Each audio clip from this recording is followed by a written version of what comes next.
Hello hi എല്ലാവർക്കും my വേൾഡിൻ്റെ മറ്റൊരു വീഡിയോയിലേക്ക് സ്വാഗതം. എല്ലാവരും സേഫായിട്ടും സുഖമായിട്ടും ഇരിക്കുന്നു എന്ന് വിശ്വസിക്കുന്നു.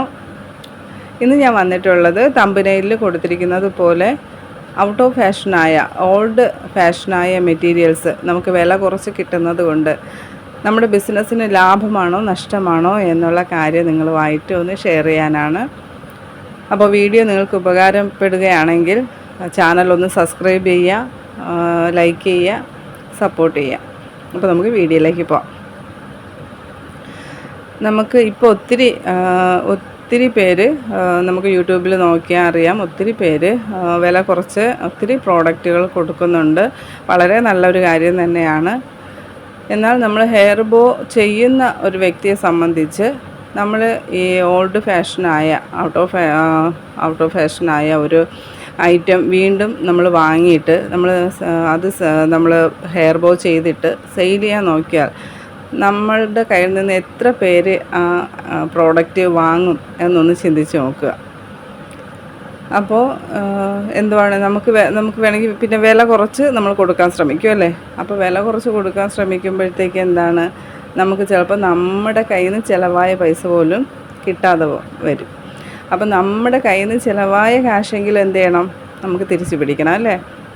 അപ്പോൾ ആ കാര്യം നിങ്ങളൊന്ന് ശ്രദ്ധിക്കുക. പിന്നെ നമ്മൾ ശ്രദ്ധിക്കേണ്ടതെന്ന് വെച്ചാൽ ഇതൊരു കോമ്പറ്റീഷൻ വേൾഡാണല്ലേ. എല്ലാ മേഖലയിലും എന്തുണ്ട്, കോമ്പറ്റീഷനുണ്ട്. ഏത് മേഖലയിൽ നോക്കിയാലും കോമ്പറ്റീഷനുണ്ട്. അതുപോലെ തന്നെ ഈ മേഖലയിൽ എടുത്താലും ദിവസം പ്രതി എന്താണ്, ഫാഷൻ മാറിക്കൊണ്ടിരിക്കുകയാണ്. പുതിയ മോഡൽസ് ഓരോരുത്തർ ചെയ്തുകൊണ്ടിരിക്കുകയാണ്. അപ്പോൾ നമ്മൾ വീണ്ടും ആ പഴയ മോഡലിൽ തന്നെ ഇരിക്കുകയാണെങ്കിൽ എന്ത് പറ്റും, നമ്മുടെ കയ്യിൽ നിന്ന് വാങ്ങുന്ന കുറച്ച് കസ്റ്റമേഴ്സ് ഉണ്ടെന്നിരിക്കട്ടെ, അവരെന്ത് പറയും, അവരുടെ കയ്യിൽ എന്താണ് ഓൾഡ് ഫാഷൻസ് മാത്രമേ ഉള്ളൂ അല്ലേ. അവിടെ നമ്മുടെ ബിസിനസ്സിൻ്റെ ഒരു ഇടിവാണ് കാണിക്കുന്നത്. നമ്മൾ സപ്പോസ് ഒരു ഉദാഹരണം പറയുകയാണെങ്കിൽ, നമ്മൾ ഗ്ലിറ്റർ ട്യൂബ് നമുക്ക് 60 രൂപയിൽ നിന്ന് ഇപ്പോൾ 25 രൂപയിലേക്ക് കുറഞ്ഞിട്ടുണ്ട് വില. അപ്പോൾ അതിൻ്റെ ഒരു ഡിമാൻഡ് എത്രത്തോളം കുറഞ്ഞിട്ടുണ്ടെന്ന് നമുക്ക് ചിന്തിക്കാം അല്ലേ. എന്നാലും ഇപ്പോഴും ഗ്ലിറ്റർ ട്യൂബിന് എന്താണ് ആൾക്കാർ വരുന്നുണ്ട് ഗ്ലിറ്റർ ട്യൂബ് വാങ്ങാൻ.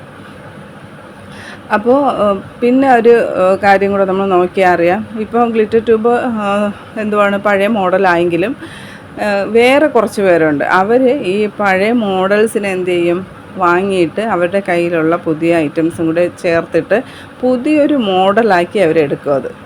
അങ്ങനെയുള്ളവർക്ക് ഇത് ബെനിഫിറ്റ് തന്നെയാണ്. ഇതിൽ നിന്നൊരു ഏണിങ്സ് അവർക്ക് ഉണ്ടാക്കിയെടുക്കാൻ പറ്റും. അങ്ങനെ ക്രിയേറ്റീവായിട്ട് ചെയ്യുന്നവരുണ്ട്. അവർക്ക് പഴയ മോഡലായാലും പുതിയ മോഡലായാലും അവരുടെ കയ്യിൽ കിട്ടിയാൽ അതിനെ അവർ മനോഹരമായ രീതിയിൽ അതിനെ മേക്ക് ചെയ്തെടുക്കും. അങ്ങനെയുള്ളവർക്ക് ഓക്കെയാണ് കേട്ടോ. പക്ഷേ നമ്മുടെ കയ്യിൽ വേറെ പ്രോഡക്റ്റുകളൊന്നും ഇല്ല.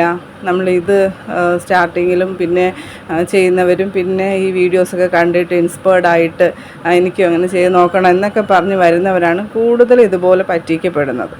അപ്പം നമ്മൾ ഒരു കാര്യം ചിന്തിച്ചാൽ മതി, നമ്മളിപ്പോൾ ഒരു 100 ബോ ഉണ്ടാക്കുന്നതിന് പകരം നമ്മുടെ കയ്യിലിപ്പോൾ ഒരു 10 വെറൈറ്റി ആയിട്ടുള്ള ഹെയർ ബോയോ ഹെയർ ക്ലിപ്സോ ബേബി ബാൻഡോ ഒക്കെ ഉണ്ടെങ്കിൽ നമ്മുടെ കയ്യിൽ നിന്ന് വാങ്ങുന്നവർ അത് ഉപയോഗിക്കുമ്പോൾ ഒത്തിരി പേര് അത് കാണും അല്ലേ. അപ്പോൾ ഇതെവിടെ നിന്നാണെന്ന് ചോദിക്കും, എൻക്വയറീസ് വരും. അങ്ങനെയായി നമുക്ക് എന്ത് ചെയ്യാൻ പറ്റുള്ളൂ, ഒരു സ്റ്റെപ്പ് ബൈ സ്റ്റെപ്പായിട്ട് നമുക്ക് വളരാൻ പറ്റത്തുള്ളൂ. ഇപ്പോൾ ഒരു ദിവസം കൊണ്ട് തന്നെ ചിലപ്പോൾ നമ്മൾ ചെയ്ത് വെക്കുന്ന എല്ലാ ഐറ്റംസും ചിലപ്പോൾ വിറ്റ് പോയെന്ന് വരും.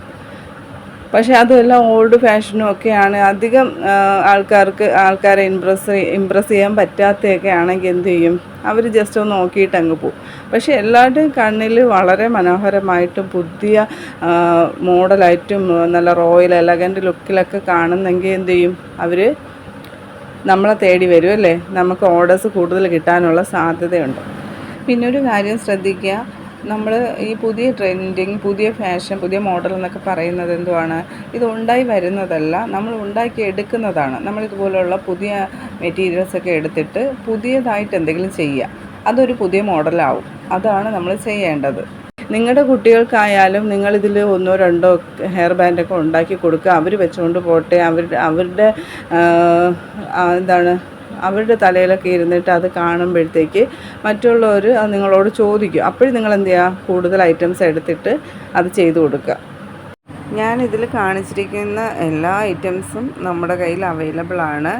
ഇതൊക്കെ ഞാൻ ഇതിൻ്റെ മോഡൽ നിങ്ങൾക്ക് എങ്ങനെയാണ് ഇതൊക്കെ സെറ്റ് ചെയ്യേണ്ടതെന്ന് അറിയാൻ വേണ്ടി ജസ്റ്റ് ഒന്ന് ഈ വീഡിയോ ഒക്കെ ഞാനിതിൽ ഇൻക്ലൂഡ് ചെയ്തു എന്നേ ഉള്ളൂ കേട്ടോ. അപ്പോൾ ഈ എല്ലാ ഐറ്റംസും നമ്മുടെ കയ്യിൽ അവൈലബിൾ ആണ്. അപ്പോൾ നിങ്ങൾ പുതിയതായിട്ട് ഈ ഫീൽഡിലേക്ക് ഇറങ്ങുന്നവരാണെങ്കിൽ ഈ കാര്യങ്ങളൊക്കെ ഒന്ന് ശ്രദ്ധിക്കുക. അപ്പോൾ വില കുറച്ച് കിട്ടുന്നു എന്ന് കരുതി അത് ഏത് മോഡലാണ്, അത് ഔട്ട് ഓഫ് ഫാഷൻ ആയതാണോ അല്ലയോ എന്നൊക്കെ ഒന്ന് ചിന്തിക്കുക. ഇൻ കേസ് അങ്ങനെ ഒന്ന് നിങ്ങൾ വാങ്ങിച്ച് നിങ്ങളുടെ ബിസിനസ്സിനെ ഡൗൺ ആക്കരുത്. പിന്നെ നിങ്ങൾക്ക് ക്യാഷ് കുറവാണെങ്കിൽ നിങ്ങൾ കുറച്ചും കൂടെ ക്യാഷ് ആവുന്നവരെ വെയിറ്റ് ചെയ്യുക. എന്നിട്ട് അതാത് സമയത്തുള്ള ട്രെൻഡിങ് ഐറ്റംസ് ഏതാണ് അത് വാങ്ങുകയും അത് ചെയ്ത് കൊടുക്കാൻ ശ്രമിക്കുക. അപ്പോൾ പുതിയതായിട്ട് ഈ ഫീൽഡിലേക്ക് ഇറങ്ങുന്നവർ ഈ കാര്യങ്ങളൊക്കെ ഒന്ന് ശ്രദ്ധിക്കുക. വീഡിയോ നിങ്ങൾക്ക് യൂസ്ഫുൾ ആയെന്ന് കരുതുന്നു. വീഡിയോ ഇഷ്ടപ്പെട്ട നേരത്തെ പറഞ്ഞ പോലെ തന്നെ ചാനലൊന്ന് സബ്സ്ക്രൈബ് ചെയ്ത് സപ്പോർട്ട് ചെയ്യുക. Thanks for watching.